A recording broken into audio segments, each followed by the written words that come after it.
절망 속에서도 다시 꿈을 꾸다라는 제목을 함께는 은혜 나누기 원합니다. 금방 불렀던 찬양을 왜 특별히 불렀냐면, 한 선교사가 있었는데 아주 낯선 곳에서 선교를 하는 그런 사람이었답니다. 그런데 그런 선교지에서 아무런 보장된 삶이 없었다고 그래요. 아무런 보장된 삶이 없다. 아마 인도네시아 오세무 선교사 같은 사람이니까 생각됩니다. 빈털털이 아무것도 없고 아무것도 보장되지 않았거든요. 또 언제든지 말 한마디에 잡혀갈 수 있는 그런 선교지 있는데 아마 이 선교사님도 그랬던 것 같습니다. 그런데 이 선교사님 어느 날 마을에 큰 전염병이 돌았는데 사람들이 이 병에 걸린 사람들마다 다 멀리했습니다. 왜냐하면 전염병이니까. 그리고 사람들이 마을을 떠나기 시작했습니다. 그리고 전염병에 걸린 사람들은 문 밖도 출입하지 못하고 이렇게 갇혀있는 그런 신세가 되고 말았습니다. 그런데 선교사는 그렇게 급박하게 번져나가는 전염병이 도는 그곳을 떠날 수도 있었지만 결코 떠나지 않았답니다. 아무도 그에게 남아있으라고 말한 사람이 없었음에도 불구하고 그는 떠나지 않았어요. 그리고 오히려 그는 떠나지 않는 것만이 아니라 오히려 병든 사람들 갖다 돌보고 그들을 갖다 간호해주고 하는 그런 일들을 했답니다. 그리고 마지막까지 생을 마치는 사람들의 손을 잡아주고 그 곁을 지켜줬다고 합니다. 그래서 사람들이 후에 물었습니다. 왜 당신은 도망가지 않습니까? 그때 그는 이렇게 말했다며, 나도 죽음이 두렵습니다. 그는 나를 위해서 죽으신 주님이 이 사람들 사랑하지 않습니까? 내가 떠나면 이 사람들을 누가 품겠습니까? 라고 그렇게 말했습니다. 그리고는 전염병이니까 이 선교사님도 피해갈 수가 없었습니다. 마침 그도 전염병에 걸려서 세상을 떠났다고 합니다. 그리고는 후에 전염병이 다 끝나고 마을로 사람들이 돌아와서 그 선교사들을 생각하면서 말로만 듣던 그 복음을 곁에서 보여준 선교사의 사랑을 통해서 알게 되었다고 하면서 복음이 받아지기 시작했다고 합니다. 오늘 한 영상을 이렇게 보는데 시골 교회 목사님인데 영상에 혼자서 찬양하고 혼자서 말씀 전하는 거예요. 아무도 없더라고요. 아무도 없어요. 혼자 예배합니다. 근데 수요 예배였어요. 수요 예배. 자, 수요 예배 안 오잖아요, 그죠? 사실은 이미 1990년대 말 정도만 해도 어떤 교회들은 수요일 날 예배를 드리고 수요 예배가 끝나면 한 15분 정도를 기도회를 하고 금요기도를 안 했어요. 그런 교회가 있었습니다. 그것이 막 유행처럼 번져간 그런 적들도 있었는데 그 시골교회 목사님이 이렇게 생각이 나는 거예요. 아무도 없는데 혼자서 예배 드리는. 우리는 그래도 아무도는 있잖아요, 그죠? 아무도. 그나마 위로가 됩니다. 할렐루야. 그래서 우리 민병실 사님은 최소한 120살까지 사셔야 될 것 같아요.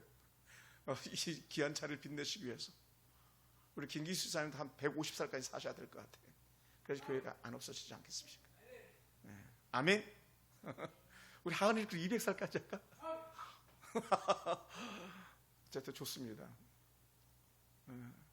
그러니까 제가 이렇게 설교하지만 사실은 오늘도 오늘 장로님과 양태선 선교사 이렇게 하게 됐었는데 어르신들이 8명 있는 교회에 농촌교회에서 사역한다는 게 그거 쉽지 않아요.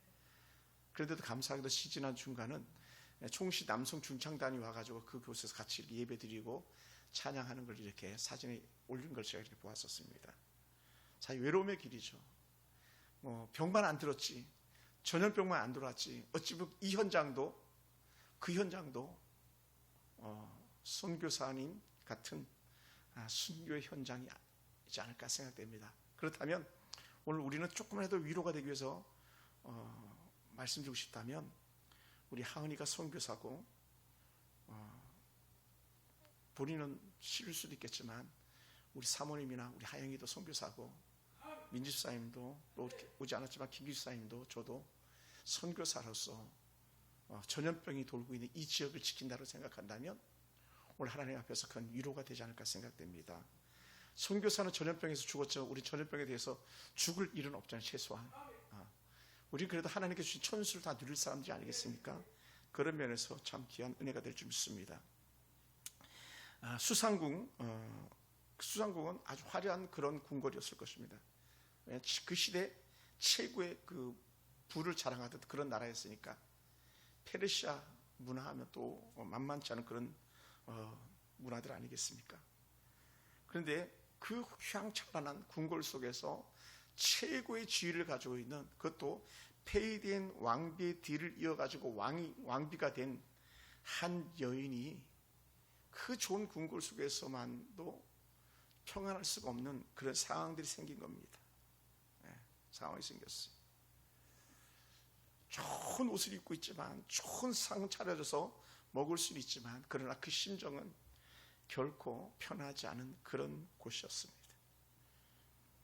오늘날 이 에스더가 거했던 곳이 어느 나라일까? 현재 전쟁 중에 있는 이란이에요. 그러니까 이란하고 이스라엘은 어찌 보면 철천지 원수죠. 철천지 원수. 그러니까 그리고 수상궁은 이란에 슈슈라는 그런 시가 있답니다. 슈슈시. 그 슈슈시가 당시 이 수상궁이었대요. 그리고 또 설교를 준비하다가 안 사실들인데 놀라운 게 뭐냐면, 이 슈슈시에 가면 지금도 에스더가 밟았던 왕궁터가 있고 기둥과 유적지가 남아 있답니다. 더더군다나 우리가 정말 사모하는 한 사람이 있다면 바로 다니엘일 텐데, 다니엘의 무덤이 지금도 있어서 가면 볼 수 있다고 하는 것을 제가 이렇게 설교를 준비하다가 보았습니다. 여러분, 얼마나 찬란한 왕궁, 얼마나 화려한 그런 궁궐 속에서의 에스더의 모습이었겠습니까? 그런데 왕후의 마음은 결코 편치 않았다. 여러분, 우리는 사람들이 높은 자리에 올라가면 언제든 최고라 생각하고 항상 좋을 거라고 여길 수도 있겠지만 결코 그렇지 않다라는 거예요. 아무리 좋은 그 무치가 다 있는 러시아의 푸틴 같은 경우는 변기도 금이래잖아요. 변기, 목욕탕 그 욕조가 금인 건 당연한 거고, 수도꼭지마다 다 금이고. 근데 그게 무슨 의미가 있겠습니까? 그것이 자리를 화려하게 내준다고 생각할 수도 있겠지만 결코 그렇지 않다는 거예요. 여러분, 사람이 왕궁에 있다고 해서 하나님의 눈길을 피할 수 있겠는가? 그렇지 않다는 거예요. 이방인의 왕비가 되어 있는 에스더도 하나님의 눈길을 피해갈 수가 없었고, 하나님의 깊은 계획을 피해갈 수가 없었습니다. 바로 오늘 어찌 보면 우리의 모습도 그럴지 모릅니다. 때로는 우리가 살면서 절망할 수도 있습니다. 상황과 형편과 처지를 만나면 참 비관할 때가 얼마나 많을 수 있겠어요. 나는 안 된다고, 나는 안 된다고. 아마 모르게도 성경은 그렇게 말하고 있지 않지만, 만약에 우리가 또 다른 객관적인 시선으로 바라본다면 어찌 보면 에스더 같은 경우도 말하지 말라 그래서 말하지 않았거든요. 자신이 유다인인 것을 갖다가 하만에게도 주변 사람들에게 말하지 않았어요. 그런데 지금 모르드게의 요청에서 우리가 아는 지식들이 뭡니까? 이 에스더가 유다인들이 다 죽게 생긴 그런 상황들. 그럴 때 에스더는 자신도 유다인이었기 때문에 얼마나 유다인인 것이 만약 세상적인 사람이라면 그 마음이 불편했겠어요. 불편했겠습니까? 왕후를 자기가 그 지위를 누리면서 최고의 것을 누릴 수 있어야 되는데도 불구하고 유다인이라는 아주 핸디캡이 있어가지고 그것이 에스더의 발목을 잡고 있는 듯한 그런 마음이 들 때도 있지 않았을까 생각됩니다. 제가 사역하면서 처음으로 한번 얘기해 보는 겁니다만은, 우리 신대원 출신들, 목사님들 중에서도 아주 부러워하는 목사님들이 있다면 누구냐? 당연히 스카이 나온 목사님들과 아울러서 총신대학교 나오고 총신대학원 나온 그 목사님들 많이 부러워하죠. 그 사람 중에 한 사람이 누구냐? 우리 친구 윤여한 목사이기도 한데, 양태서도 총총이고. 왜냐 그분들은요 뭐 이력서에 거칠 것이 없었으니까요. 그리고는 그들은 이미 4년 동안 밟아오면서 신학에 대해서 웬만한 기초들 다 배우고 왔었기 때문에 히브리어 헬라 다 배우고 왔었기 때문에 신대원에서 많은 목사님들이 부러워했었고 현장에서도 이력서를 통해서도 그들의 가치가 드러나게 됐었죠. 근데 문제는 지금 에스더는 그렇지 못하다는 거예요. 이미 절대적인 최고의 지위에 올라갔지만 가장 나락으로 떨어질 수 있는 절대절명의 위기 속에 있는 그런 에스더예요. 그리고 그 마음이 얼마나 불편하겠습니까? 쉽지 않은 거죠. 더더군다나 그 에스더가 몇 마디를 이렇게 했어요. 그랬더니 그 모르드게가 에스더의 심정을 위로하기는 고사하고, 야 내가 왕후의 자리를 얻은 것이 이때를 위함이 아니지 누가 알겠느냐고, 너 왜 하나님께서 너를 왕으로 세웠는지 알아? 막 이렇게 얘기하는 거 쉽게 얘기하면 어찌 보면 다구치는 것일 수도 있어요. 그러면서 더 정말 빼사무치는 말을 한마디 툭 던졌던 게 뭐냐면, 야 만약에 너가 왕 앞으로 나가지 않는다면 하나님께 다른 방법으로 우리 민족을 살릴 거라고 하는 그런 이야기를 들었을 때 에스더 마음은요 쥐어뜯는 고통들이 있었을 거예요. 우리는 그럼에도 불구하고 기억해야 될 것이 있다면, 하나님은 한 사람의 인생을 이끌어가는 데에 우연히 이끌어가는 예는 없더라는 거예요. 할렐루야, 할렐루야. 우리가 봤을 때는 절망이고 처절한 슬픔이고 탄식스러운 환경이 있을 수도 있겠지만 그럼에도 불구하고 결코 우연은 없을 거라는 거예요. 저는 그것을 믿습니다.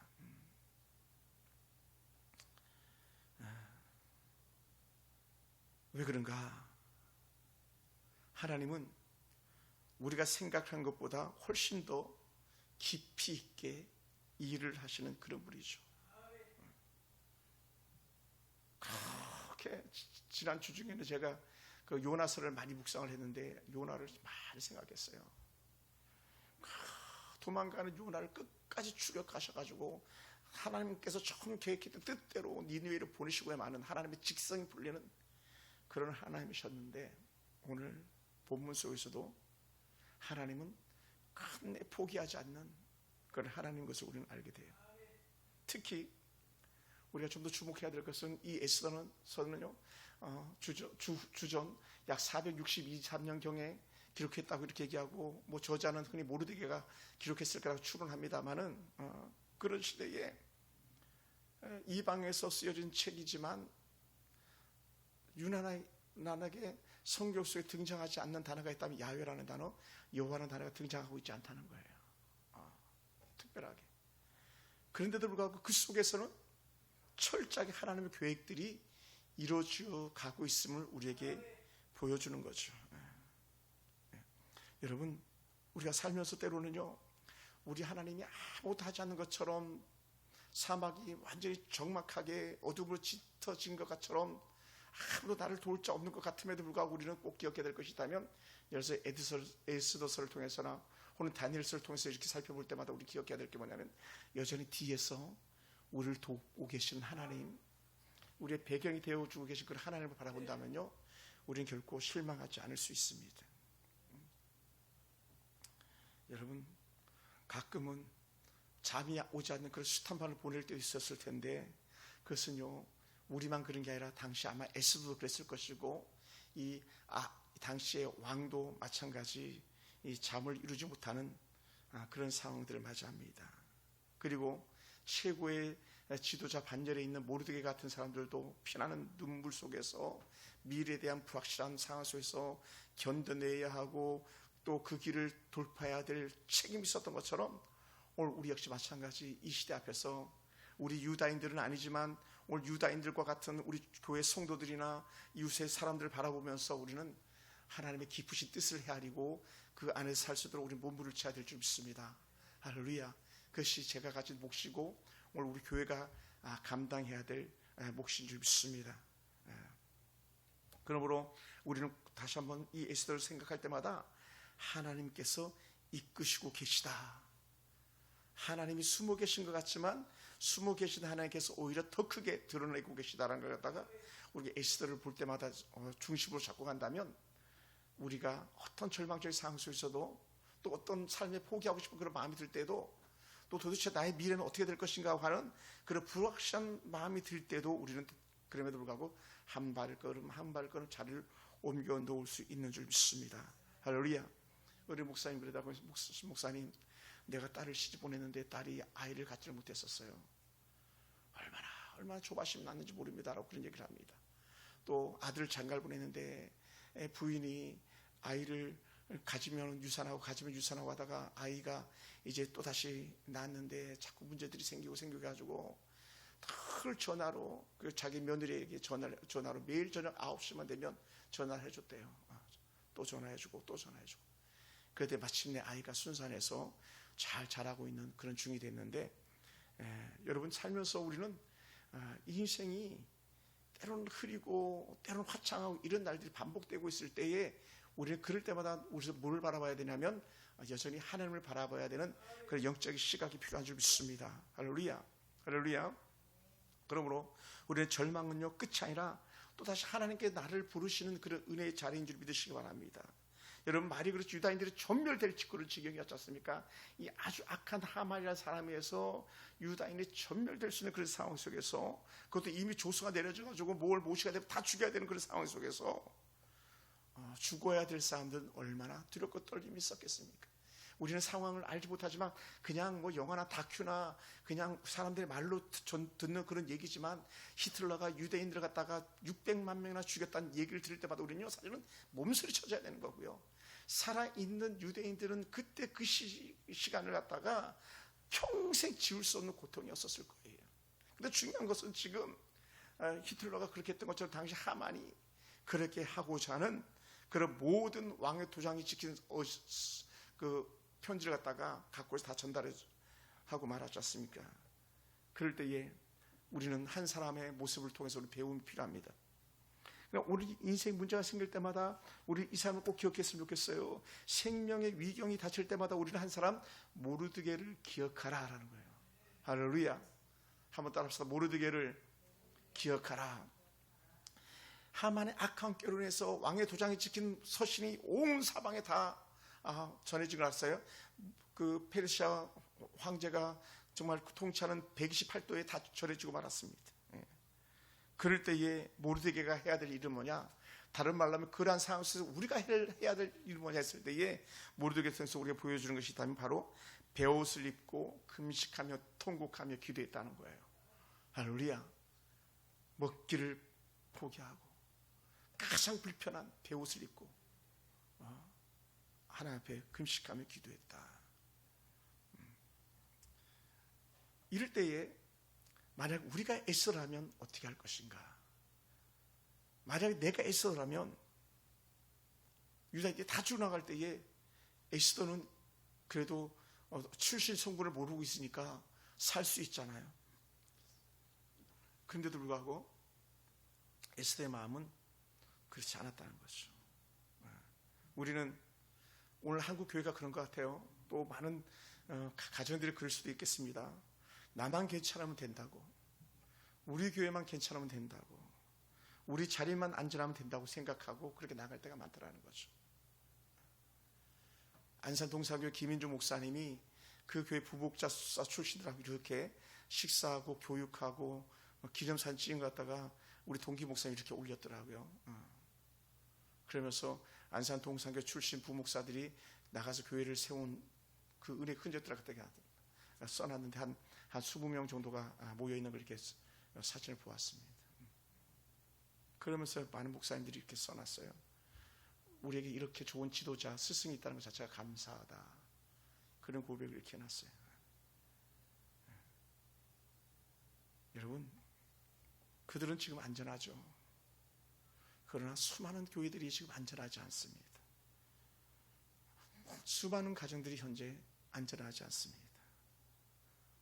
국가가 부추기는 비투 해가지고 죽어나가는 젊은 청년들이 수도 없이 있다고 하는 그런 얘기를 건너서 듣습니다.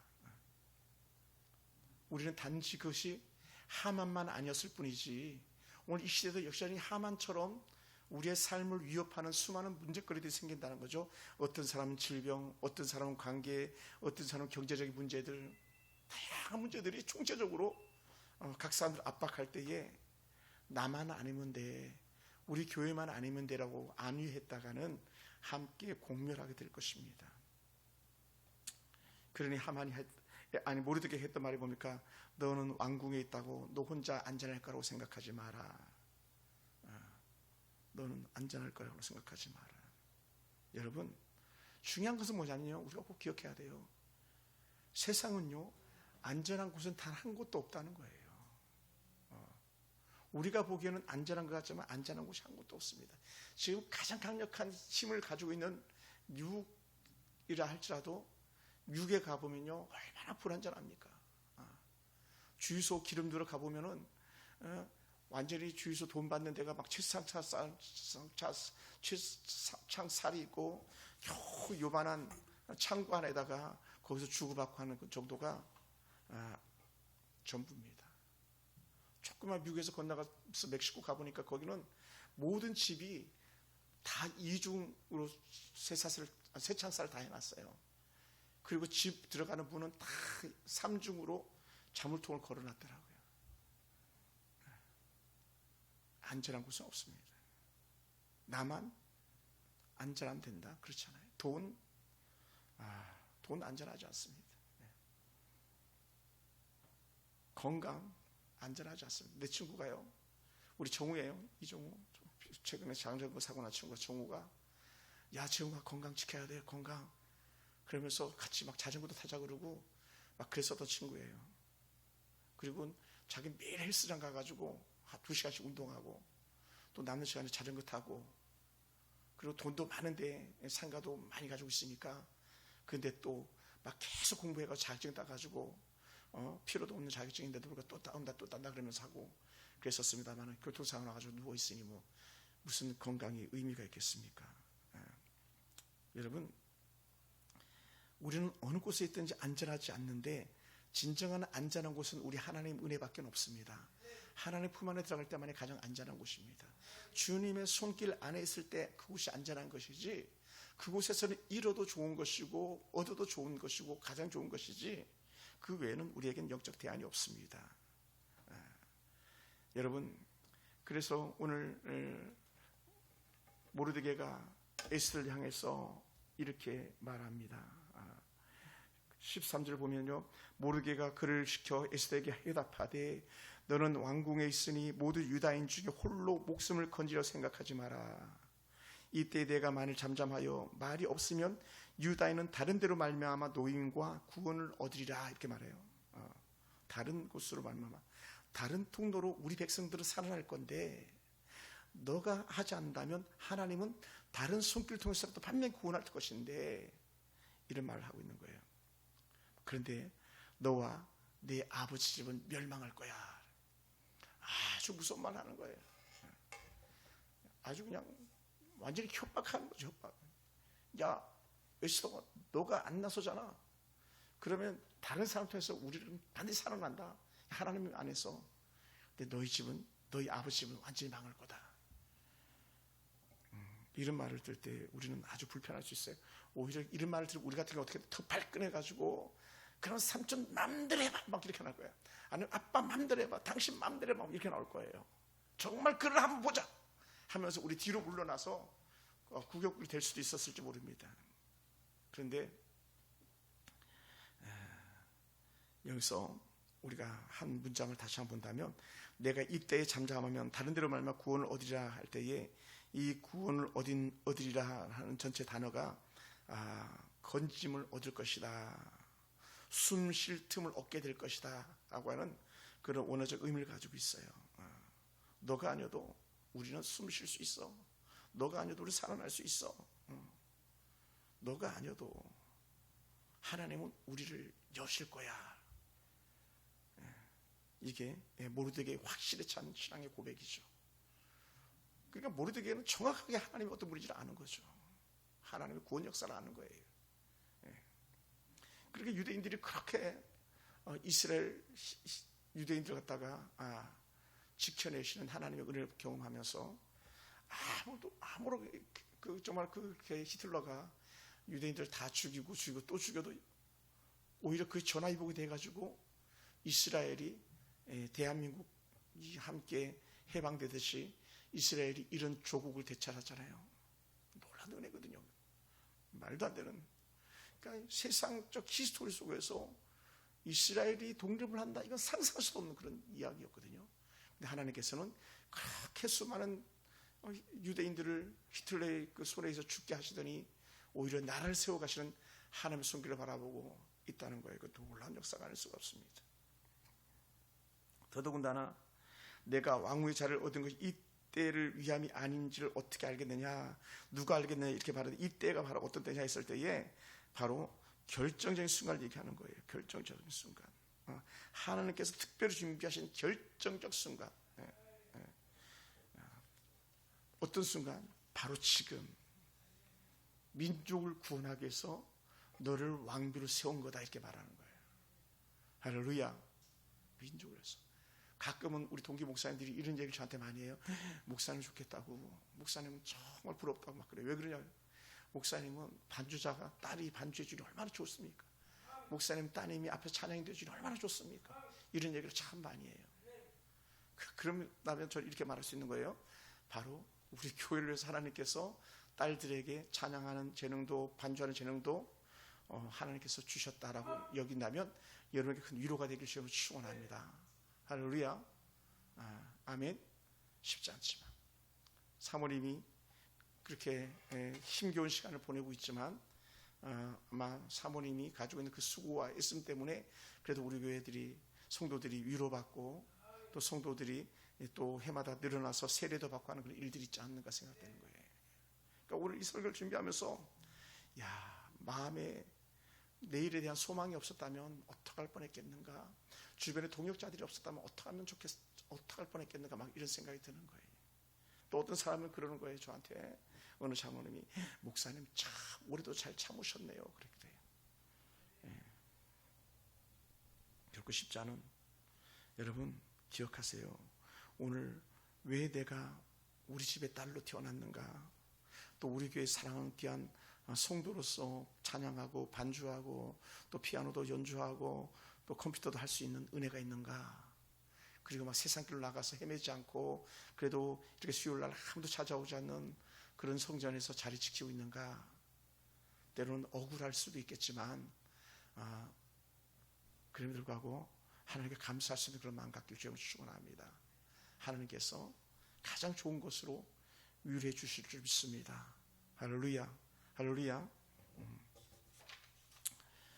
그러니까 우리가 알게 모르게 흐르는 눈물들이라든지 또 우리가 기다리고 있는 그 모든 것들이라든지 이런 일들이 있다면 우리는 다 하나님의 뜻 안에서 이루어지고 있는 것들이다라고 하는 것을 우리가 기억하기를 주님으로 축원합니다. 할렐루야. 정말 그 놀라운 은혜가 있어요.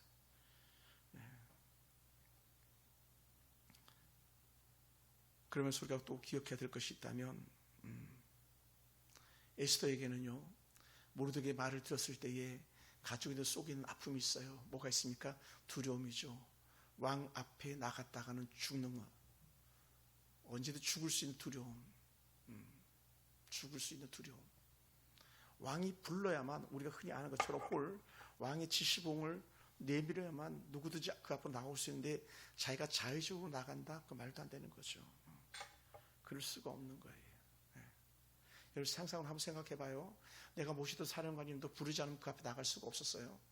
우리 최난수 목사님 같은 경우도 전화를 걸면요, 바로 나한테 전화한 예가 거의 없었어요. 다 돌려서 이렇게 전화하라 그래, 아니면 돌려서 전화 바꾸고 이렇게 하지. 근데 당시에 왕인데, 그것도 트럼프 같은 그런 왕인데 당시에, 그러니까 얼마나 그 지위가 다 대단했겠어요. 그러니 이 에스더 역시 지금 자기 지인은 왕비지만 여러분 이 에스더를 바라보면 반복적으로 등장하는 단어가 있는데 법도예요. 법도. 그 다음에 규례예요. 규례. 이 법도 규례를 어겼다는 것은 바로 죽음을 의미하는 건데, 지금 에스더는 이 모르드게 사건 때문에, 하만 사건 때문에 그런 모든 법도를 다 무너뜨려 버리고 자신의 생명을 걸고 왕 앞으로 나가야 된다는 거예요. 그러니 두려울 수밖에 없죠. 두려울 수밖에 없는 거예요. 한번 따라해 봅시다. 믿어도 두려움은 찾아올 수 있다. 그래서 우리 주님께서 하시는 말씀이 뭡니까? 두려워하지 마라. 두려워하지 말라 말하는 거예요. 내가 너와 함께하고 있다. 내가 너와 함께하고 있다. 내가 너를 붙들어 줄게, 내가 너를 붙들어 줄게 막 얘기하시는 거예요. 왜? 우리도 믿음이 있지만 두려울 수 있거든요. 우리도 믿음이 있지만 근심일 수 있거든요. 우리도 믿음이 있지만 때로 한숨 나올 수 있어요. 한숨 나올 수 있죠. 베데스다 기도원 갔을 때, 예수 마을 기도원 갔을 때에 그 원장님이 나랑 밥을 먹으면 그 1대1로 얘기를 하는데 거의 뭐 1시간을 얘기를 해요. 당신은 거의 밥도 먹고, 내가 밥을 안 먹고 있어, 얘기를 들어야 되니까 밥을 안 먹고 있으면 왜 목사님 식사 안 하세요? 막 그래요. 계속 얘기시키니까 내가 얘기를 들어야 되잖아요. 근데 왜 그분이 그렇게 말이 많은가? 이유가 다 있더라는 거예요. 그 약 2만 평 되는 부지 중에 건물을 잘 세웠는데, 교회 건물하고 또 숙소 건물을 잘 세워놨는데 그것이 부도가 나는 바람에 홀딱 넘어가 버린 거예요. 쏘가가지고 누가 그 사기를 치는 바람에. 근데 그걸 되찾아야 되겠는데 되찾을 수 있는 방법이 없는 거예요. 그리고 거기에 대해서 하소연을 하는 거예요. 하소연을 하고 또 하소연을 하고. 여러분, 다시 말합니다. 믿음이 있는 사람도요, 두려워할 수 있고요, 믿음 있는 사람도 한숨 쉴 수 있어요. 그래서 여러분들은 조심해야 될 게 뭐냐면, 야, 믿음 있는 사람이 왜 이렇게 한숨 쉬고 믿음 있는 사람이 왜 두려워하는 거야 라고 그렇게 말하시면 안 돼요. 우리 누굴 통해서 안다? 오늘 에스를 통해서 안다. 에스를 통해서. 여러분, 말이 그렇죠. 성경에 표현하지 않아서 그렇지, 다니엘인데 사자굴 속에 뛰어들어갈 때 두렵지 않았겠습니까? 확신 속에 뛰어들어갔겠지만 인생은요, 딱 죽음 앞에는 두려울 수밖에 없는 거예요. 누굴 통해서 알 수 있습니까? 십자가 지신 예수님 통해서 알 수 있잖아요. 할만하시거든 이 잔을 내게서 옮기시옵소서.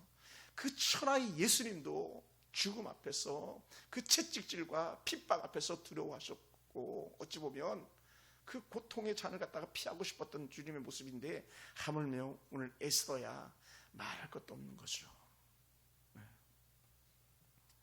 그럴 때 에스더가 하는 말이 뭡니까?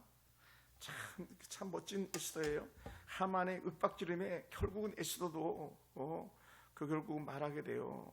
뭐라고 고백했냐면 16절 하반절에, 에스더서 4장 16절 하반절에 이렇게 말합니다. 당신은 가서 수산에 있는 유다인들을 다 모으고 나를 위하여 금식하되. 나를 위하여. 왜? 내가 지금 규례와 법들을 다 어기고 생명을 걸고 목숨을 걸고 왕 앞에 나가니까 나를 위하여 기도해 주세요, 그런 거예요. 제가 예전에 사령관님들 모셨을 때에 사령관님실 할 때 성경을 끼고 들어가고 사령관님 비서실 앞에서 제가 막 기도하거든요. 하나님, 내가 꼭 잘 전할 말씀 전하게 하시고 대답을 잘하게 해주세요. 잘하게 해서 막 그렇게 기도하고 들어갔거든요. 그렇게 들어가니까 어떤 사령관님은 전도사님 오셨냐고, 전도사님 용돈이라고 막 용돈도 주시고 막 그랬던 적이 있었어요. 또 어떤 사령관인 이치우라는 장군은 방금 나온 차를 갖다가 전도사님 이거 쓰세요. 그러면서 제일 좋은 집차를 주시고 한 적도 있는데, 근데 두려운 거예요. 그 앞에 가면은 막 모든 육군 대령 중령 소령들이 할 것을 다 막, 그 사령관님은 정말 무서운 사람이었었거든요. 막 뜨면 다 도망가는 그런 사령관이었어요. 그런 사람 나를 불렀으니 얼마나 두려우겠어요. 가지기도 하고 막 요만한 신약하고 시편의 성경 여기다 콕 넣어가지고 하고 막, 하나님 두려워하지 않게 해주시옵소서. 따라해봅시다. 믿음의 사람도 두려울 수 있다. 그때 뭐라고요? 나를 위해서 기대줘라. 할렐루야. 제 말이요, 에스더가 하는 말이에요. 에스더가 내가 들어가겠습니다. 유다인들을 다 모으고 나를 위해서 금식하며 기도하되 밤낮 3일을 먹지도 말고 마시지도 마소서. 이거 완전히 그 단식이에요. 금식에서도 단식. 물 한 모금도 마시지 말라는 거예요. 물도 마시지 말라. 저희들은 금식하면 거의 물은 마시거든요. 물도 마시지 말라. 또 나도 나의 시녀들과 더불어 금식한 후에 규례를 어기고, 나오죠? 규례를 어기고 왕에게 나아가리니 죽으면 죽으리이다. 내가 이 법을 어기고요, 내가 나갑니다. 생명을 걸고 나갑니다. 나를 위해서 기도해 주세요. 사랑하는 성도 여러분, 그러다 보니까 우리 그런 걸 생각하기 원합니다. 우리가 위기를 만날 때마다 뭐하라? 기도를 부탁하라는 거예요. 아멘. 기도를 부탁해요. 우리 딸들 기도를 부탁해야 돼. 아빠, 나 이런 제목들이 있어, 기도해 주세요. 엄마, 나 이런 기도 제목이 있어요, 부탁해주세요. 목사님, 저 이런 기도 제목이 있어요, 부탁합니다. 이거는요, 신앙이에요. 그리고 그럴 때에 우리에게 찾아오는 것은 담대함이거든요. 담대함. 그래서 우리 목사님들이 뭐 형식적으로 말하는 것 같지만, 목사님 나 집회 가는데 나를 위해서 기도해 주세요, 형식적인 것 같지만 그것이 역사하는 거예요. 아멘. 예. 그러니까 제가 막 그 LA 교회 한다고 막 그렇게 표현했었는데, 집회 갈 때마다 저는요, 막 갈 때마다 기도하는 거예요. 가면서 혼자 막 중얼중얼, 하나님 분위기를 잡아주세요, 사람들의 마음을 잡아주세요, 하나님 뭐 예배에 방해되지 않게 해주세요, 막 그렇게 중얼중얼 하는 거예요. 예. 근데 또 교회는 성도들이 저를 위해서 그렇게 기도해주고, 그러면 얼마나 외부 가서 설교하면 담대한지 몰라요. 근데 지금 에스더가 그런 거예요. 나도 기도하겠다. 사실은요, 왕비는요 최상의 컨디션을 가져야 돼요. 왕비가 되기 위해서 몸을 간택되면 왕비의 몸을 갖도록 하기 위해서 그 수많은 그 왕비 후보들이 어떻게 하는지 아세요? 제가 성경을 보다 보니까 전반부에 보면은요 6개월을 몸을 갖고서 1년간 몸만 가꾸는 거예요. 왜? 왕이 보기에 최고의 좋은 최상의 모습을 갖는 거거든요. 그런데 지금 에스더가 3일을 금식한다. 이건요 자살행위예요. 자살행위. 여러분, 하루만 금식해도 희마리가 없고 이틀만 금식해도 기운이 다 빠져가지고 3일째만 되면 말하기도 귀찮아지거든요. 체중은 기본적으로 3kg 빠지고요, 많이 빠지면 4kg까지 빠지게 돼요. 그러고 나서 왕 앞에 나간다고? 이거는요 섣불 지고 불 속에 뛰어드는 거랑 똑같은 거예요. 가장 예쁘게 막 립스틱 바르고 향기 바르고 막 몸단장하고 머리 잘 이쁘게 해가지고 제일 좋은 옷 입고 나가도 지금 죽을까 말까인데, 살까 말까인데, 이건요 완전히 자신의 생명을 하나님께 맡기고 가는 거예요. 완전히. 여러분, 오늘 우리에게도 이런 은혜가 있기원 합니다. 우리에게도 이런 고백이 있기원 합니다. 그래서 원어적 의미로 죽으면 죽으리다 이 고백을 갖다가 성경 원어적 의미로 갖다가 히브리어를 해석해 보면 이럴 거예요. 내가 잃게 된다면 모든 것을 잃겠습니다. 죽으면 죽이리다 좀 더 강한 표현인데 어찌 보면, 근데 그건 우리가 잘 안 다가오잖아요, 그죠? 여러분, 왕비의 지위를 가지고 있다고 생각해 보세요. 평생 먹고 사는 건 문제가 없는 최고의 지위에 있는데, 내가 이 지위를 잃으면 잃겠습니다, 빼앗기면 빼앗기겠습니다, 이 고백한다는 거예요. 그리고 조금 더 체감이 또 달라지더라고. 죽으면 죽으리다도 뭐 워낙 뭐 우리에게 그렇게 이해돼 줬으니까 그렇지만, 여러분, 그 지위가 어떤 지위고 자신이 가지고 어떤 건데 그걸 잃겠다고 하는 거예요. 예? 겁없는 우리 사모님이 풀타임 사역자가 결혼하겠습니다 이 고백했던 것 자체는 내가 잃으면 잃으리랑 똑같은 거예요. 아멘? 그렇잖아요. 죽으면 죽으리다. 그러니까 자기 것을 잃기 싫으니까 믿음 생활을 안 하는 거예요. 똑바로 안 하는 거예요. 어떤 사람들 그런데요, 우리 은혜 받게 하지 말라고. 왜 그러냐 그랬더니 은혜 받으면 결단해야 된다고, 헌신해야 된다고. 막 심장이 불타면 막, 우리도 그러잖아요. 막 죽고 싶어서 안다는다 그랬잖아요, 그죠? 제가 그 일본 가서 그랬다 그랬잖아요. 입 자꾸 치고들어 고생했다 그랬잖아요. 막 은혜 받으면 죽고 싶어가지고 말해야 되는데, 줘야 되는데 막 이거. 근데 주면은 입을 여는 순간 책임져야 되니까.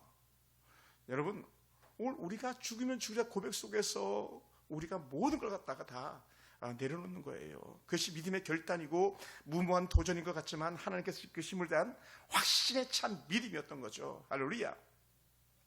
여러분, 오늘날 많은 사람들이요 이렇게 믿음의 고백을 하지 못하고 그냥 흐리멍텅하게 신앙생활을 하는 이유가 있다면 아마 몇 가지를 들 수 있을 텐데, 한 4가지 정도 살펴본다면 이런 거예요. 너무 실패가 두려운 거예요. 다른 말로 하면 내가 가진 것을 잃을까 봐 두려운 거예요. 두 번째는 거절이 두려운 거예요. 거절. 상대방이 거절하는 것.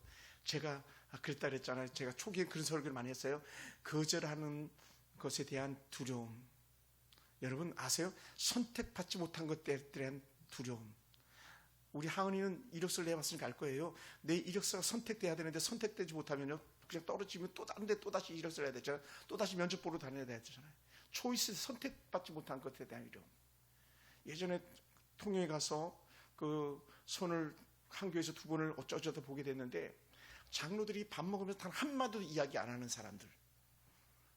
당회실에서 모여가지고, 그때 담임이 없었으니까 당회실에 모여가지고 나랑 이제 얘기를 하려고 해야 되는데 단 한마디도 말을 걸지 않는 장로들. 그것도 초면인데. 그럴 때에 당하는 뭐랄까요? 모멸감, 수치감이 있는 거예요. 수치감. 그러니까 어떻게 돼요? 그런 모멸감, 수치감, 거절이 두렵기 때문에 오늘날 젊은 세대들이 가지고 있는 특징들이 하나가 있다. 뭐냐? 도전하지 않는다는 거예요. 이력서 안 낸다는 거예요.